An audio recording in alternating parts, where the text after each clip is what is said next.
Welcome to the deep dive. So today we're tearing into a devotional text that centers on a really intense spiritual mandate: serve the Lord steadfastly and with joy. And this source material, it's excerpts from Rhapsody of Realities by Pastor Chris. It's less of a gentle meditation and more of a tactical guide. You know, it demands a deep commitment. It really does. And our mission today is to analyze the three core requirements the source outlines for maintaining that kind of faith. Okay. First, there's steadfastness, then a really strict adherence to the word, and finally, practical daily love. And there's this tone of urgency running through the whole thing. A huge sense of urgency. The text frames these as absolutely necessary, especially because it warns that time is running short and spiritual decline is a real threat. Yeah, it all really seems to hinge on that foundational verse from 1 Corinthians 15:58. Therefore, my beloved brethren, be ye steadfast, unmovable, always abounding in the work of the Lord, for as much as ye know that your labor is not in vain in the Lord. Unmovable, that's the key. So let's unpack that first requirement: steadfastness. The source makes it very clear that this commitment is, and I'm quoting here, not a game. It's serious business. Absolutely. It requires constant vigilance. The text uses this really motivating language, saying the time for action is right now. So it's a call to action. It is. Yeah. It translates into this need for daily, intentional focus to stir up your pure mind and, do a kind of spiritual self-examination. Basically, a constant audit of your priorities.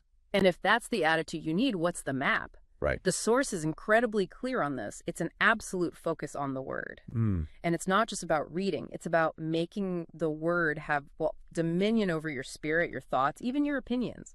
They point directly to that warning in Joshua 1.7. The one about not deviating. Exactly. Not from it to the right hand or to the left. It's like setting a perimeter around your focus to stop any drift. That concept is so key, isn't it? Especially now with so many distractions. It is. It makes that analogy from Psalm 119 so relevant, describing the word as a lamp unto your feet and a light unto your path. Yeah. In practical terms, it's how you're supposed to navigate complex decisions. It lights up the next right step when everything else feels murky. Okay, so if internal discipline is the first pillar, the source then moves to external threats. It doesn't present this as an easy journey. Not at all. It acknowledges the environment is hostile. It brings up these potent warnings about a falling away first. And then that somber prediction from Matthew. That because iniquity shall abound, the love of many shall wax cold. I mean, it's not just a quote. The source presents it as an active reason why people lose their way. And this is where the analysis gets, I think, really deep. Because what do you do when faith loses its heat? What's the response? Well, the source offers a kind of defense mechanism: watchfulness, maintaining that fervency, and proactively protecting your spirit. Protecting your spirit. Yes. The text insists that those who are serving correctly must look different from the world.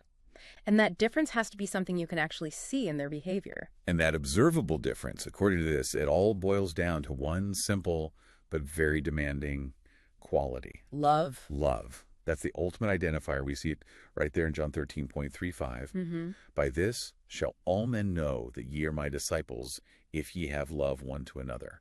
All that steadfastness has to translate into action, into care. Exactly. The big takeaway is that this Christian life is a daily recommitment. It's not a one-and-done thing. Right. You have to make every day count. You do. By focusing on action, walking in the light, as 1 John describes it, and producing tangible results, what the text calls the fruits of righteousness, discipline becomes output.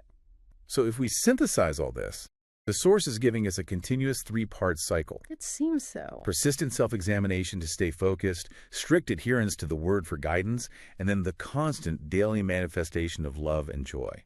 It's demanding, but it's clear. And that leads to a final thought for you to consider. The text is so strong on this mandate to protect your spirit from things that dissipate your faith and zeal. Guarding against apathy. Exactly. So how do these principles, this radical steadfastness and demonstrable love, how do they actually function as practical protective firewalls? A defensive strategy. A daily defensive strategy against distraction and moral fatigue, especially in a world the source warns will only become more challenging. Well, thank you for joining us on this deep dive into, really, the power packed into a single specific word. It's fascinating stuff. It really is. We'll catch you next time on The Deep Dive. We trust you were blessed by this episode.